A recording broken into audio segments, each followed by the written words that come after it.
Hello, bonsoir à tout le monde, bonsoir à tous ceux qui suivent cette vidéo. Je sais que vous êtes à Paris, au Sénégal, partout, vous suivez cette vidéo.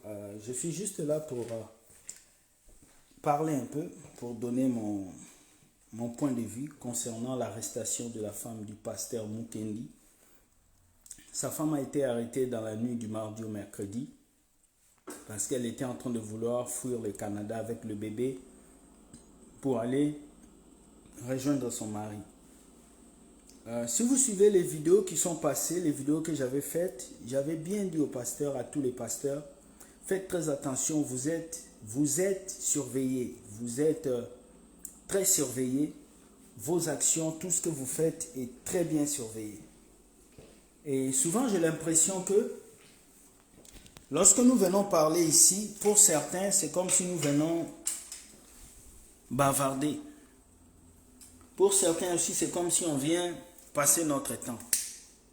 Vous savez, la chose la plus difficile dans la vie d'un homme de Dieu, c'est de faillir à prendre soin de sa famille. Tu peux bien prendre soin de ton église, tu peux bien prendre soin de tes brebis, mais si tu n'arrives pas à prendre soin de ta famille, tu as échoué. Et le désir le plus fou d'un homme, c'est d'avoir une femme et des enfants. Lorsque j'étais jeune, j'avais 15 ans, 16 ans, je ne voyais pas l'utilité d'avoir une femme et des enfants. Je voyais cette utilité de vivre ma vie, d'avancer. Je disais la vie est belle, on va en profiter.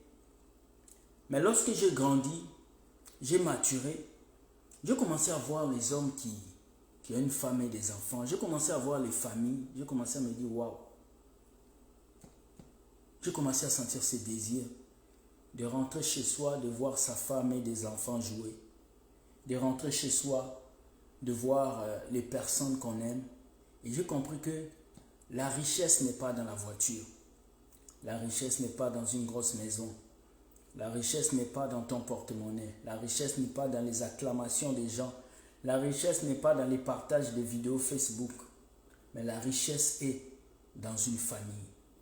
Lorsque tu as une mère qui t'aime, lorsque tu as un père qui t'aime, lorsque tu as une femme, lorsque tu as des enfants qui t'aiment, tu reviens du boulot, ils te disent papa, ils courent derrière toi.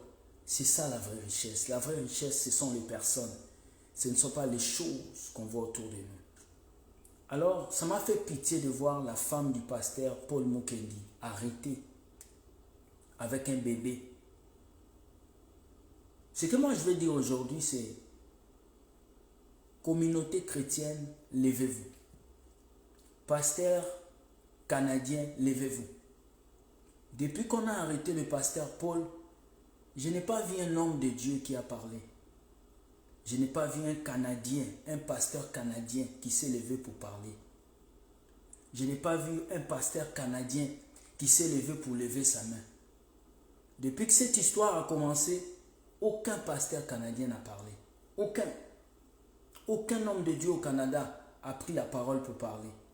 Alors je me pose la question, soit vous êtes des complices, soit vous êtes des peureux.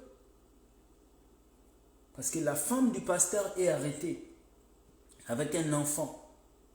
Vous qui vous dites pasteur, homme de Dieu, vous devez soutenir votre frère. Vous devez tout faire pour que au moins sa femme soit libérée. Mais l'église ne s'élève pas, l'église ne parle pas. Et quand nous on va parler, on dira que nous on critique, nous on parle mal. Je sors d'une femme et je peux sentir la douleur de cette femme sortir et aller en prison. Elle voulait juste aller rejoindre son mari parce que c'est une femme. Elle en a marre de rester seule. Alors moi, le conseil que je vais donner aujourd'hui au pasteur, c'est prenez le temps de vous poser des bonnes questions. Pourquoi aujourd'hui on vous persécute tant? Pourquoi aujourd'hui on vous poursuit tant? Sûrement vous avez quelque chose à vous reprocher. Sûrement vous avez quelque chose que vous avez fait et cette chose joue sur vous. Je ne suis pas le plus super.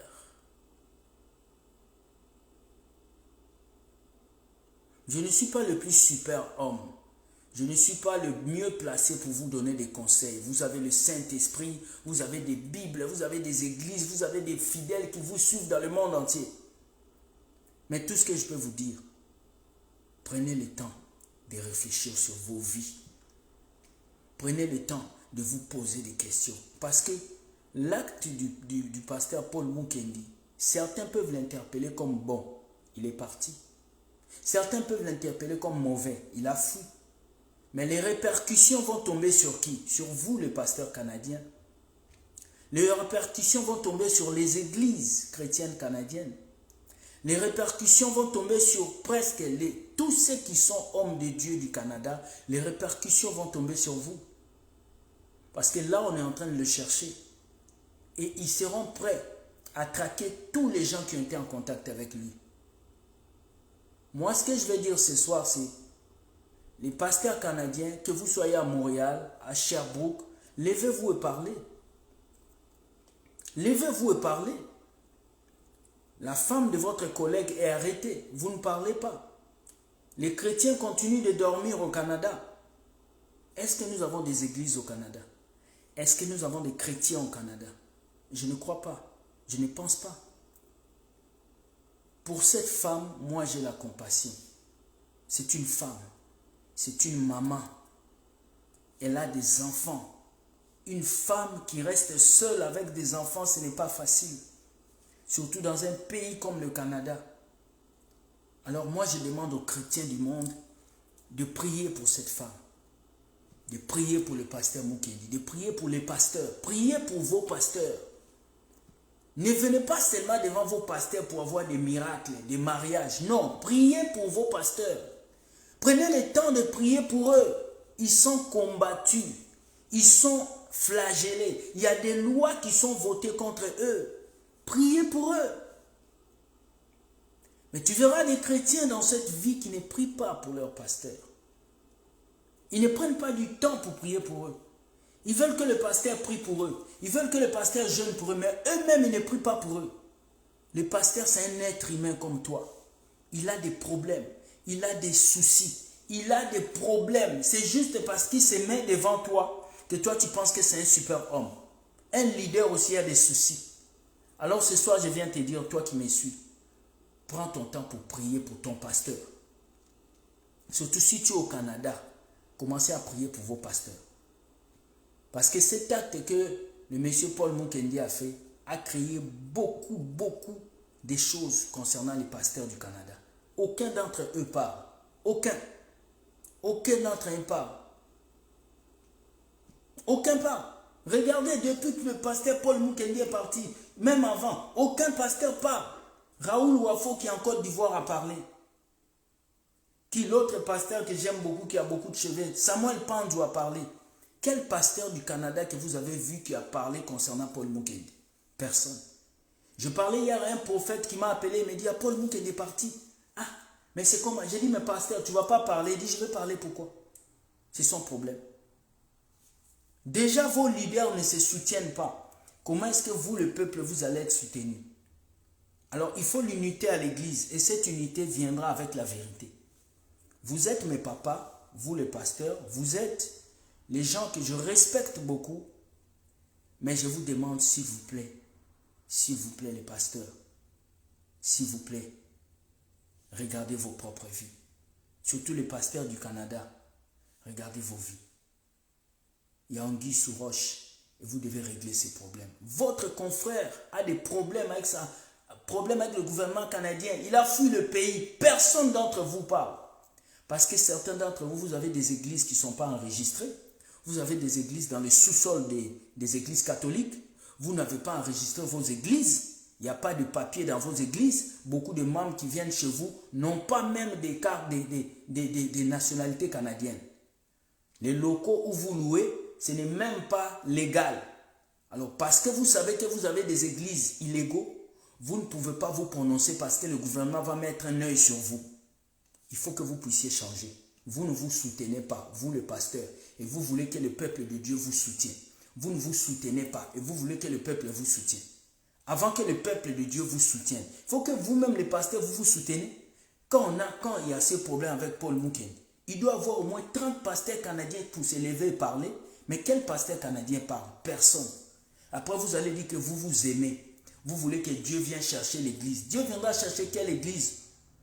Où les gens sont remplis de haine, de jalousie, où les gens ne sont pas capables de parler.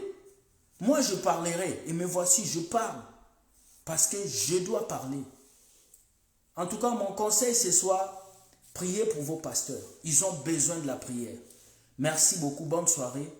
Et que Dieu puisse aider cette femme à sortir de cette situation. Que Dieu puisse ramener la paix dans les familles des hommes de Dieu.